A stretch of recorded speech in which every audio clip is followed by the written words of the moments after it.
Hai semua, Indonesia saat ini sedang mengembangkan kereta cepat sendiri. Tepatnya pada tahap awal, kereta ini adalah kereta semi cepat karena kecepatannya masih di bawah 300 km per jam. Namun tahap berikutnya kecepatannya bisa di-upgrade menjadi kereta cepat dengan kecepatan 350 km per jam. Nah, ternyata direncanakan bukan hanya beroperasi di jalur Jakarta-Surabaya, tetapi di pulau lain. Untuk yang belum tahu lebih jelasnya, silakan cek video ini pulau mana saja yang ada di dalam roadmap di Ditjen Perkeretaapian Indonesia.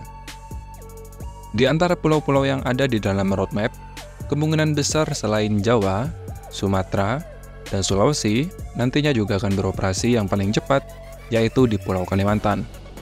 Wacana pembangunan jalur kereta api di Kalimantan sejatinya telah lama bergulir, namun belum juga terrealisasi hingga sekarang. Pembangunan jalur kereta atau rel kereta api Borneo yang melintasi Kabupaten Panajam Pasir Utara dan lokasi Ibu Kota Baru. Bahkan di tahun 2015, Presiden Jokowi sempat groundbreaking proyek ini di Kabupaten Panajam Pasir Utara, Kalimantan Timur. Rencana awal, rel kereta akan dibangun sepanjang 203 km dengan kucuran dana senilai sekitar 53,3 triliun rupiah. Namun, di tahun 2020, proyek ini batal karena Russian Railways atau selaku pemilik modal mengundurkan diri. Alasannya, teman-teman kalian tahu sendirilah apa yang terjadi sekarang dengan Rusia dan Ukraina. Meski demikian, pemerintah tidak menghapus Kalimantan dari roadmap di buku besar Ditjen Perkeretaapian. Nah, info yang Apin dapat nih, di bulan kemarin bulan September 2023, ternyata jalur kereta api yang pertama di Kalimantan memang tidak masuk ke dalam infrastruktur dasar Ibu Kota Baru Nusantara atau IKN, yang artinya tidak akan dibangun pada tahun 2024 seperti jalan tol hingga kantor menteri seperti sekarang. Kereta api di IKN nantinya akan menjadi awal pemerintah untuk membangun jalur kereta api di Kalimantan. Jalur kereta api ini nantinya akan melalui Balikpapan, Kalimantan Timur, menuju kawasan inti perkotaan IKN. Jarod Triwardono, selaku Direktur Lalu Lintas dan Angkutan Kereta Api Direktorat Jenderal Perkeretaapian Kementerian Perhubungan mengatakan, pengembangan kereta api di IKN menjadi step pertama pemerintah untuk membangun jalur kereta api di Pulau Kalimantan. Kementerian Perhubungan juga tengah mengkaji karakteristik dari lahan yang akan dilalui oleh jalur kereta api ini. Kendati demikian, pihaknya juga belum dapat memastikan bentuk operasi kereta tersebut baik secara KA perintis ataupun KA komersial. Untuk biaya sendiri, masih menunggu detail engineering atau DED yang sedang disusun saat ini. Prosesnya saat ini masih dalam pre-feasibility study, kemudian DED, dan setelahnya kita bisa menentukan kisaran biayanya. Hal ini juga diamini oleh Direktur Jenderal Perkeretaapian Bapak Rizal Wasal bahwa ada 4. Yang pertama adalah kereta api bandara, kereta api perkotaan di dalam KIPP atau kawasan inti pemerintahan, kereta api perkotaan di dalam Kalimantan, dan kereta api antar kota. Kementerian Perhubungan, Bapak Budi Karya Sumadi mengatakan, rencananya kereta ini akan juga menggunakan kereta roda karet tanpa masinis, alias Automated Quick Transit atau AGT, seperti yang telah digunakan di Skytrain Bandara Soekarno-Hatta. Karena ini nantinya akan memiliki kapasitas sekitar 50 orang per set. Demi mempermudah proyek pembangunan di masa yang akan datang, pihaknya juga menyurati Menteri Pekerjaan Umum dan Perubahan Rakyat atau PUPR agar menyiapkan trace alias pola jalur kereta di samping jalan tol.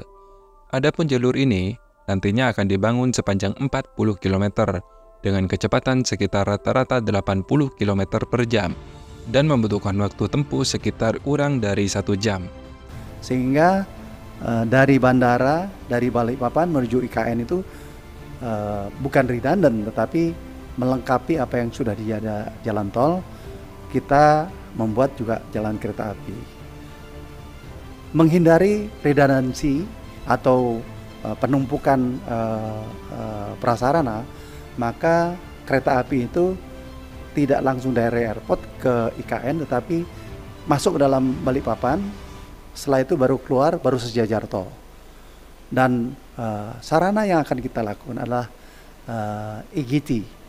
EGT adalah jenis kereta api yang menggunakan roda karet seperti yang di Soekarno-Hatta, dan dia bisa berjalan dengan kapasitas 50 orang.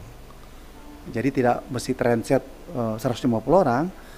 Harapannya dia akan menghasilkan jumlah headway yang rapat, ya, yang rapat. Alasan dibangunnya jalur kereta di wilayah tersebut cukup masuk akal, mengingat nanti populasi di IKN cukup lumayan yang bisa mencapai 2 juta orang. Maka dari itu perlu membuat jalur kereta api ini. Rektor Universitas Balikpapan Bapak Isradi Zainal menyebut, pembangunan jaringan kereta api di IKN memang penting dan mendesak, karena salah satu Key Performance Indicator atau KPI di IKN sekitar 80% berhubungan dengan transportasi publik. Bagi Ketua Persatuan Insinyur Indonesia, periode 2019-2022 tersebut, jaringan kereta api ini sangat penting, karena akan menjawab kebutuhan transportasi massal yang masih terbatas di Kalimantan Timur. Dengan keadaan yang mendesak lantaran adanya IKN, maka akan ada pertumbuhan penduduk yang semakin meningkat secara drastis. Maka dari itu, untuk masalah pengadaan lahan, beliau menyarankan sebaiknya pemerintah melakukan upaya sedini mungkin. Mengingat saat ini fokus pembangunan infrastruktur yang ada di jalan tol, maka bisa saja pengadaan sejalan dengan jaringan kereta api. Nah, maka dengan demikian, bisa dipastikan IKN diupayakan tidak bernasib sama seperti Jakarta saat ini, alias menghindari macet. Jika melihat pasal 41 Peraturan Presiden Nomor 4 Tahun 2022 tentang Rencana Tata Ruang Kawasan Strategis Nasional Ibu Kota Nusantara tahun 2022-2042, jaringan jalur kereta api yang akan dikembangkan di IKN akan mencakup jalur kereta api antar kota yang menghubungkan berbagai wilayah yang strategis. Deputi Bidang Sarana dan Prasarana Otorita IKN atau OIKM, Sylvia Halim menyebutkan, setidaknya ada 3 negara yang tertarik membangun jaringan kereta api di IKN, yakni China, Jepang, dan Korea Selatan. Data yang diterima oleh media menyebutkan, pemerintah akan membangun 14 stasiun kereta api penumpang. Stasiun-stasiun itu akan dikembangkan dengan konsep pengembangan kawasan transit Automated Development yang mempermudah mobilitas penduduk di IKN. Dan kereta api perkotaan Balikpapan ke KIPP bakal dibangun sepanjang 143,33 km, ditempuh perjalanan selama 88 menit. Jaringan sepanjang 125,73 km berada di permukaan tanah atau at grade, sedangkan yang melayang atau elevated sekitar 14,6 km, dan di bawah tanah atau underground sepanjang 3 km. Diperkirakan demand pada tahun 2040 bisa menampung sebesar 4.430.417 penumpang per tahun.